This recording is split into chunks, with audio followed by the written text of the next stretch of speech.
ಭೂಮಿ ಭೂಮಿ ಜಿಯೋಗ್ರಫಿ ಮತ್ತು 8ನೇ ಕ್ಲಾಸ್ ಭಾಗ 2 ಸಮಾಜ ವಿಜ್ಞಾನ ಬುಕ್ನೊಂದು. ಜಿಯೋಗ್ರಫಿ ಗ್ರೀಕ್ ಜಿಯೋ ಮತ್ತು ಗ್ರಾಫಿ ಇಂದ ಬಂದಿದೆ. ಜಿಯೋ ಎಂದರೆ ಭೂಮಿ, ಗ್ರಾಫಿಕ್ ಎಂದರೆ ಅಧ್ಯಯನ ಅಥವಾ ವಿವರಣೆ. ಎರಾಟೋನಿಸ್ಟ್ ಕ್ರಿಸ್ತ ಪೂರ್ವ 276ರಿಂದ 195ರಲ್ಲಿ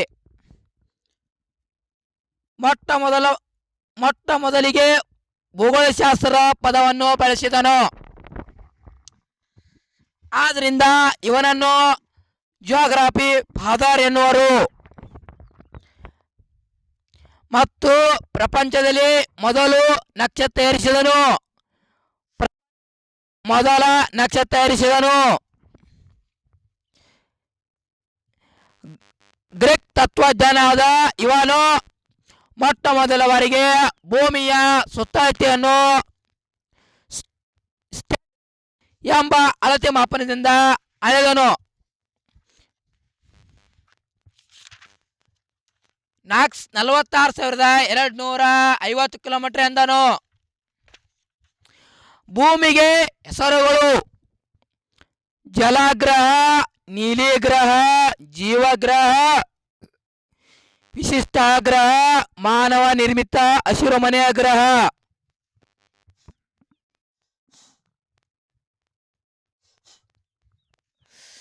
ಭೂಮಿಯ ಆಕಾರ: ಸರ್ ಐಸಕ್ ನ್ಯೂಟನ್ ಅವರ ಪ್ರಕಾರ ಭೂಮಿಯು ಸಂಪೂರ್ಣವಾಗಿ ವೃತ್ತಾಕಾರವಾಗಿದೆ, ಧ್ರುವದಲ್ಲಿ ಚಪ್ಪಟೆಯಾಗಿದೆ, ಸಮಭಾಜಕದಲ್ಲಿ ಉಬ್ಬಿ ಎಂದು ಹೇಳಿದರು. ಇದನ್ನೇ ಭೂಮಿಯ ವಿಶಿಷ್ಟ ಲಘುಗೋಳ ಎಂದು ಕರೆಯುವರು. ಕ್ರಮೇಣವಾಗಿ ಜಿಯಾಡ್ ಭೂಮ್ಯಾಕಾರ ಹೆಸರುಗಳಿಂದ ಕರೆಯಲಾಯಿತು. ಇತ್ತೀಚಿನ ಛಾಯಾಕ್ಷ ಫೋಟೋಗಳಿಂದ ಭೂಮಿಯು ಜಿಯಾಡ್ ಅಥವಾ ಗೋಳಾಕಾರ ಎಂದು ತಿಳಿದು ಬಂದಿದೆ. ಭೂಮಿಯ ಗಾತ್ರ: ಸಮಭಾಜಕ ವೃತ್ತದ ಸುತ್ತಳತೆ 40,070 ಮೀಟರ್, ಧ್ರುವದಲ್ಲಿ 40,006. ಈಗ ಸಮಭಾಜಕ ವೃತ್ತದ ವ್ಯಾಸ 12,756 ಕಿಲೋಮೀಟರ್, ಧ್ರುವ 12,714 ಕಿಲೋಮೀಟರ್. ಸಮಭಾಜಕ ವೃತ್ತ ಹಾಗೂ ಧ್ರುವೀಯ ಸುತ್ತಳತೆ ವ್ಯತ್ಯಾಸ 70 ಕಿಲೋಮೀಟರ್. ಸಮಭಾಜಕ ವೃತ್ತ ಹಾಗೂ ಧ್ರುವೀಯ ವ್ಯಾಸದ ವ್ಯತ್ಯಾಸ 42 ಕಿಲೋಮೀಟರ್. ಇದಕ್ಕೆ ಕಾರಣ ಭೂಮಿಯು ಲಘುಗೋಳಾಕಾರ, ಭೂಮ್ಯಾಕಾರ. ಪ್ರಮುಖ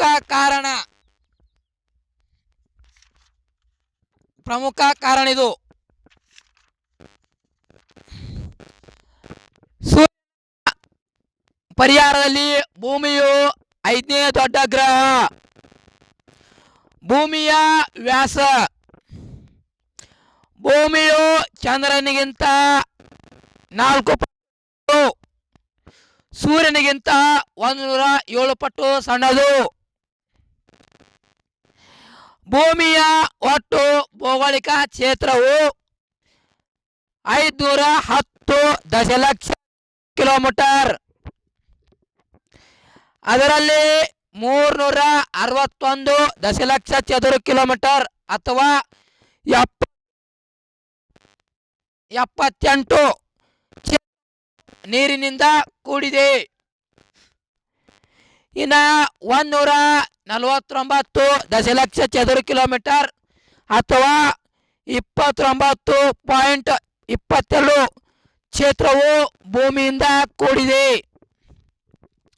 ಈಗ ಅನುಪಾತದಲ್ಲಿ ಜಲವು 2.43, ಭೂಮಿಯು 1 ಇದೆ. ಭೂಭಾಗ ಜಲಭಾಗ ಹಂಚಿಕೆ. ಉತ್ತರದಲ್ಲಿ 60ರಷ್ಟು ಭಾಗ ಭೂಭಾಗ, 40ರಷ್ಟು ಭಾಗ ಜಲಗೋಳ. ಇದರಿಂದ ಉತ್ತರಗೋಳವನ್ನು ಭೂಭಾಗ ಎಂದು ಕರೆಯುವರು. ದಕ್ಷಿಣ ಗೋಳದಲ್ಲಿ 80ರಷ್ಟು ಭಾಗ ಜಲಗೋಳ, 19ರಷ್ಟು ಭಾಗ ಭೂಭಾಗ. ಇದರಿಂದ ದಕ್ಷಿಣ ಗೋಳವನ್ನು ಜಲಭಾಗ ಎಂದು ಕರೆಯುವರು. ಭೂಭಾಗದ ಸರಾಸರಿ ಎತ್ತರ ಭೂಮಿ ಮೇಲೆ 900 ಮೀಟರ್. ಸಾಗರದ ಸರಾಸರಿ ಆಳ 3800 ಮೀಟರ್.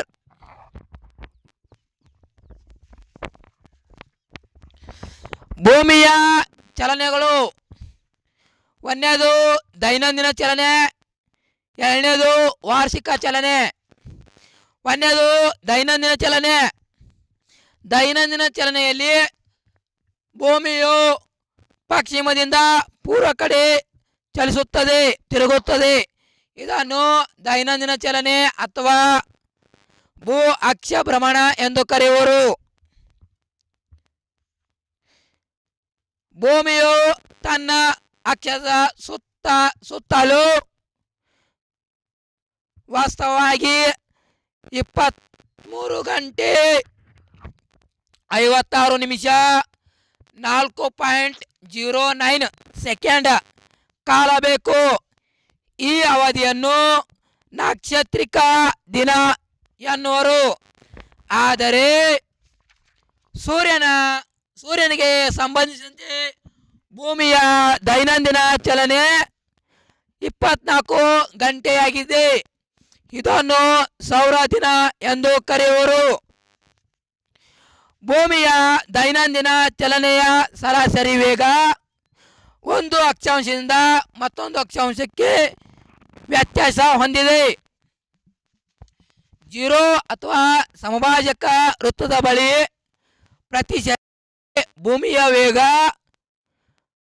1670 ಕಿಲೋಮೀಟರ್. ಆದರೆ ಧ್ರುವ ಪ್ರದೇಶದಲ್ಲಿ ಭೂಮಿಯ ವೇಗ 0 ಆಗಿದೆ ಅಥವಾ 0 ಆಗಿದೆ. ಇದಕ್ಕೆ ಕಾರಣ ಭೂಮಿಯ ವ್ಯಾಸ ಮತ್ತು ಅದರ ಆಕಾರವೇ. ಭೂಮಿಯ ದೈನಂದಿನ ಚಲನೆಗೆ ಪರಿಣಾಮಗಳು: ಭೂಮಿಯ ದೈನಂದಿನ ಚಲನೆಯಿಂದ ಏನೇನು ಪರಿಣಾಮ ಆಗ್ತಾವ? ಒಂದನೇದು ಹಗಲು ರಾತ್ರಿ ಆಗ್ತದ. ಎರಡನೇದು ಮಾರುತಗಳು ದಿಕ್ಕು ಬದಲಾಯಿಸ್ತಾವ. ಮೂರನೇದು ವೇಳೆಯ ಅರಿವು ಉಂಟಾಗ್ತದ, ನಮಗ ಟೈಮ್ ಎಟ್ಟಿಗೆ ಗೊತ್ತಾಗ್ತದ. ನಾಲ್ಕನೇದು ದಿಕ್ಕಿನ ಪರಿಕಲ್ಪನೆ ಉಂಟಾಗ್ತದ. ಐದನೇದು ಸಾಗರ ಪ್ರವಾಹಗಳು ಆಗ್ತಾವ.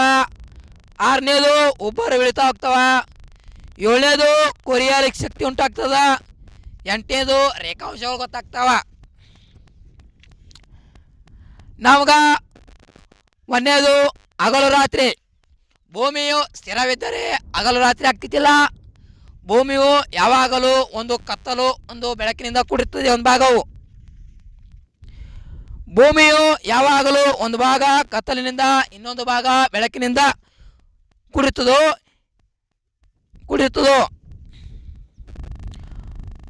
ಭೂಮಿಯ ಮೇಲ್ಭಾಗದಲ್ಲಿ ಸೂರ್ಯನ ಬೆಳಕು ಪಡೆಯುವ ಹಾಗೂ ಪಡೆದಿರುವ ವಲಯವನ್ನು ಪ್ರತ್ಯಕ್ಷಿಸುವ ರೇಖೆಯನ್ನು ಕಾಂತಿವೃತ್ತ ಎನ್ನುವರು. ಮಾರುತಗಳ ದಿಕ್ಕುಗಳ ಬದಲಾವಣೆ: ಭೂಮಿಯ ದೈನಂದಿನ ಚಲನೆಯಿಂದ ಮಾರುತಗಳು ಉತ್ತರ ಗೋಳಾರ್ಧದಲ್ಲಿ ಬಲಕ್ಕೆ, ದಕ್ಷಿಣ ಗೋಳಾರ್ಧದಲ್ಲಿ ಎಡಕ್ಕೆ ಚಲಿಸುತ್ತವೆ.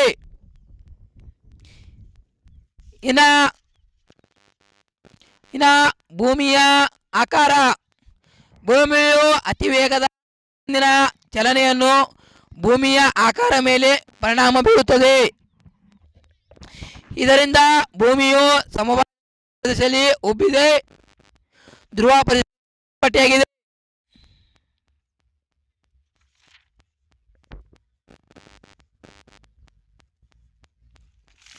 ಭೂಮಿಯು ಉಗಮವಾದಾಗ ವೃತ್ತಾಕಾರದಿಂದ ಕೂಡಿತ್ತು.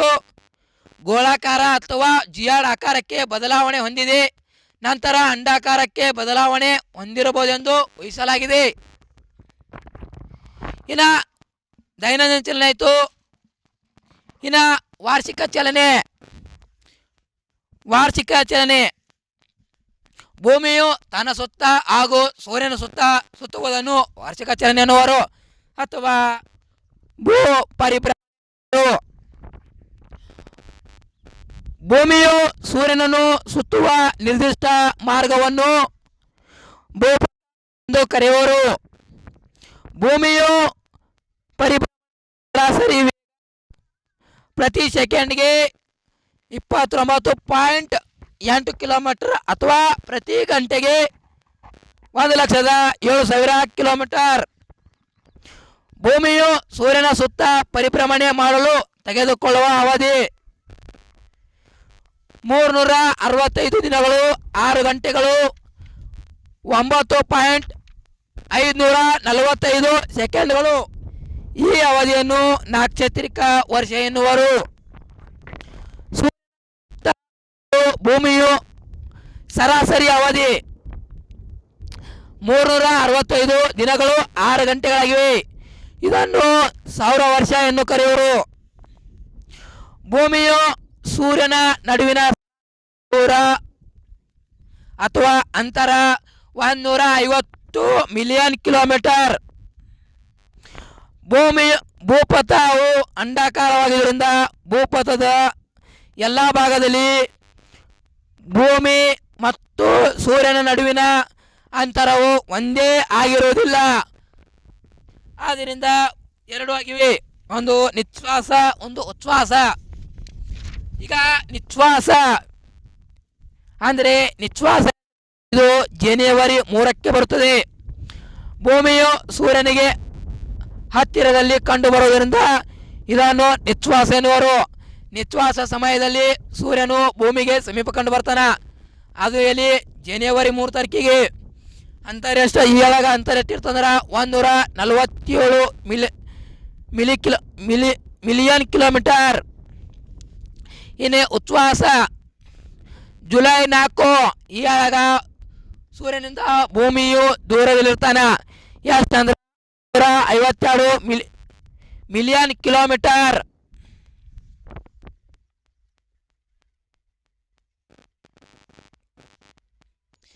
ಇನ್ನು ವಾರ್ಷಿಕ ಚಲನೆಯ ಪರಿಣಾಮಗಳು.